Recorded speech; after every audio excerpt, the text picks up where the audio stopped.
Baik. Assalamualaikum warahmatullahi wabarakatuh. Shalom, Om Swastiastu, Namo Buddhaya, salam kebajikan untuk kita semua. Pertama-tama, izinkan saya memperkenalkan diri saya sendiri. Nama saya Glenn Clifford Mobo Junior dengan NIM 205-210-260. Pada kesempatan kali ini, saya akan mempresentasikan dua materi yang telah saya pelajari kemarin, yaitu Undang-Undang ITE dan tindak pidana perbankan. Di sini saya akan menjelaskan terlebih dahulu ya kenapa saya tertarik untuk mengambil materi tersebut. Karena untuk undang-undang ITE tersendiri, saya pribadi tertarik dengan namanya teknologi. Saya dari kecil sudah dibiasakan dan sudah diberikan teknologi dari saya umur 5 dan 7 tahun.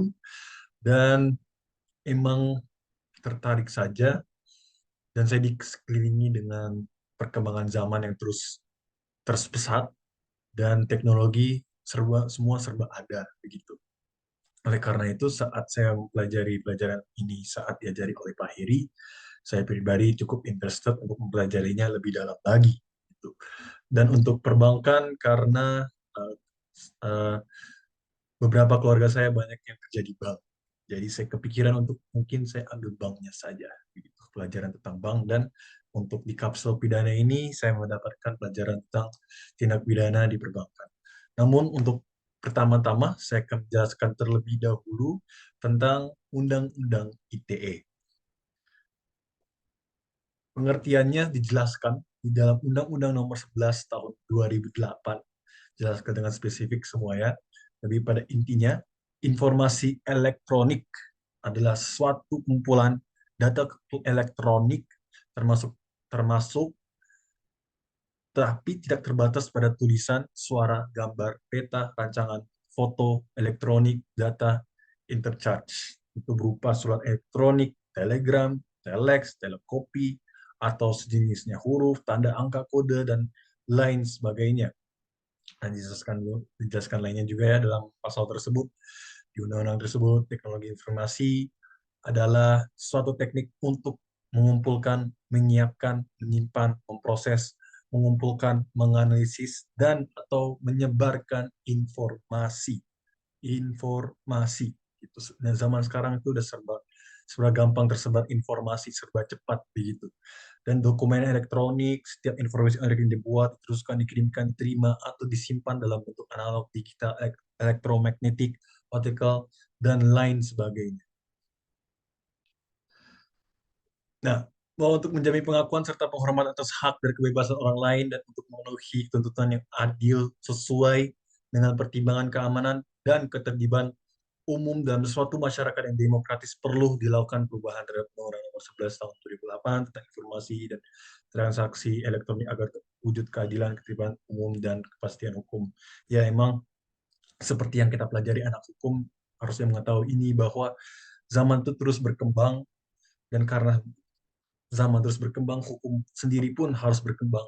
Justru seperti yang saya pelajari di semester 1 atau semester 2, bahwasannya hukum itu harus mengikuti perkembangan zaman. Gitu. Kalau misalnya hukum tidak mengikuti perkembangan zaman, bagaimana itu bisa sesuai, bisa balance dengan kehidupan bermasyarakat yang sesuai zamannya. Begitu.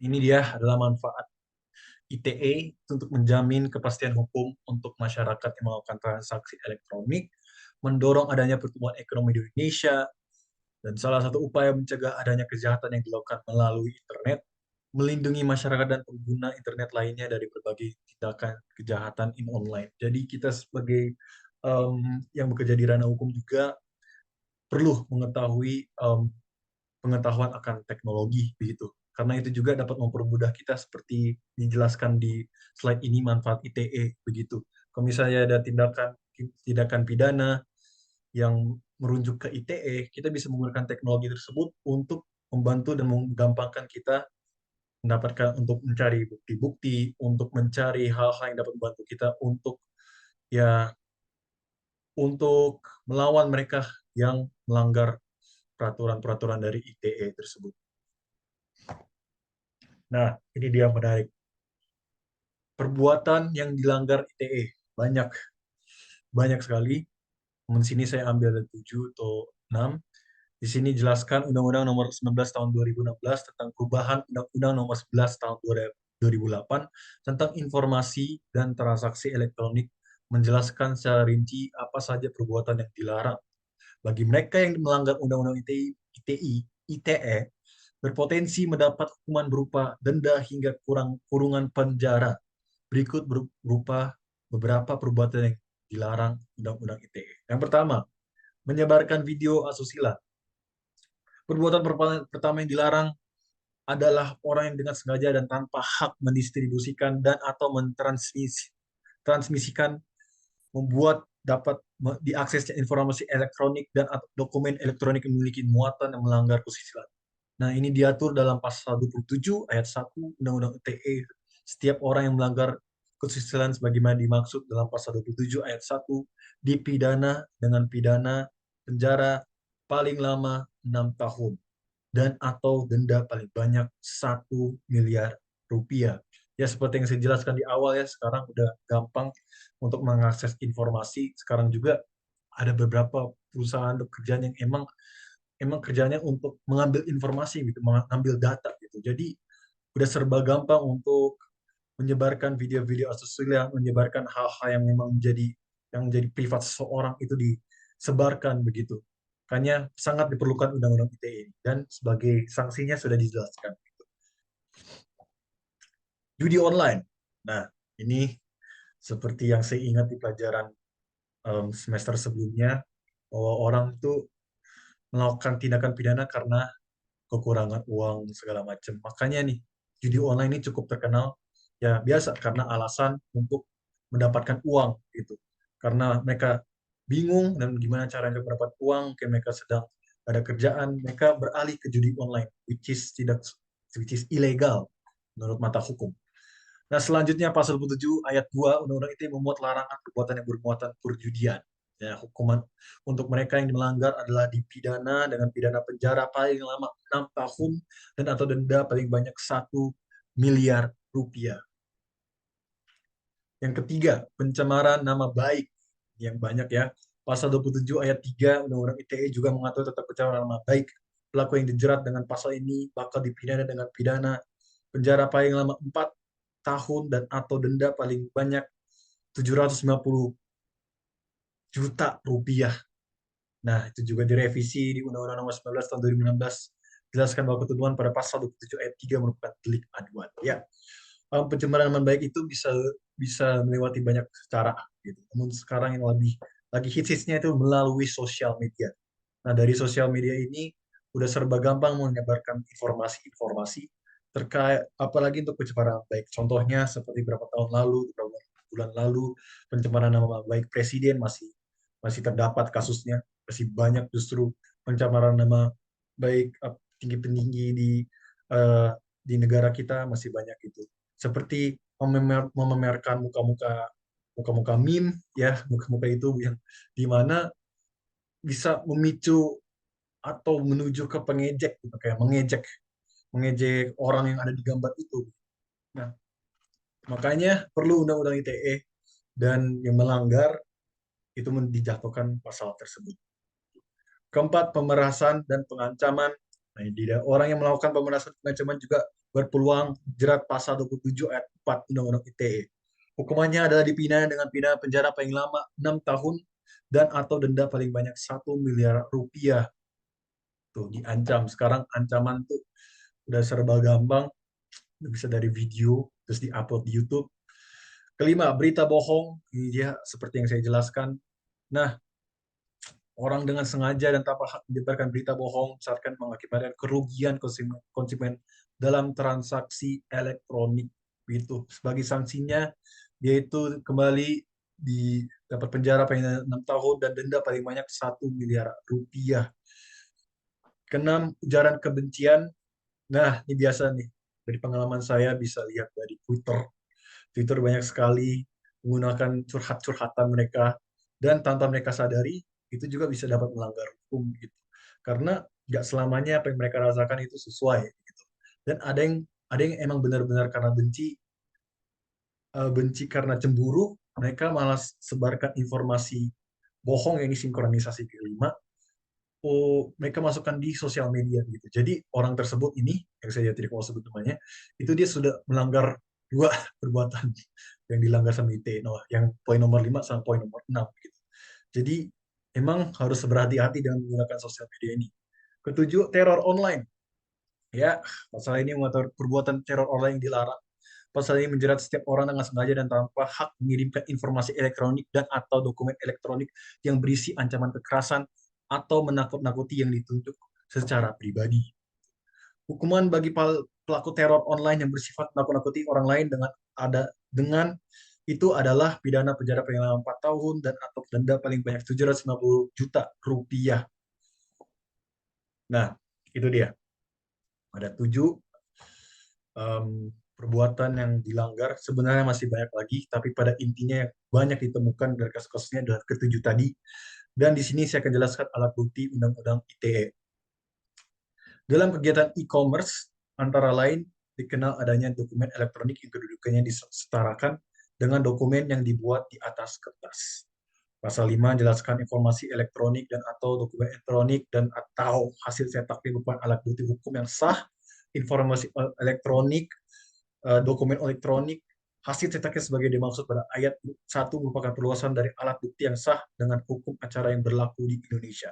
Jadi ini merupakan bukti-bukti kalau misalnya buat kesalahan, kita perlu alat-alat bukti ini untuk bisa kita sesuaikan dengan Undang-Undang ITE dan kita sesuaikan dengan sanksi-sanksinya begitu.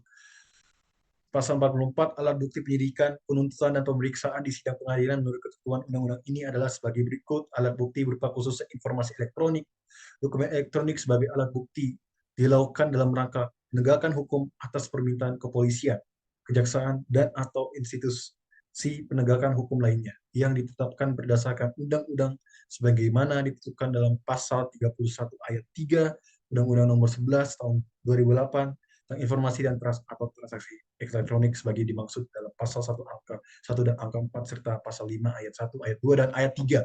Nah, kembali saya jelaskan. Bukti-bukti itu dapat dilihat dari banyak hal seperti kalau transaksi contoh di MBCA kita bisa lihat dari MBCA kita, bukti pembayaran segala macam itu juga bisa menjadi suatu bukti begitu. Dan ya, memang kita pribadi harus menggunakan informasi teknologi dengan baik, bijaksana, bertanggung jawab, efektif, dan efisien agar dapat memperoleh manfaat yang sebesar-besarnya bagi masyarakat.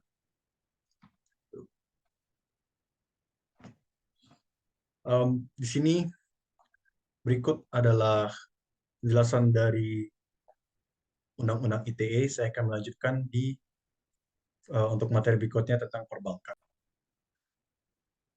Baik, saya akan lanjutkan dengan tindak pidana perbankan.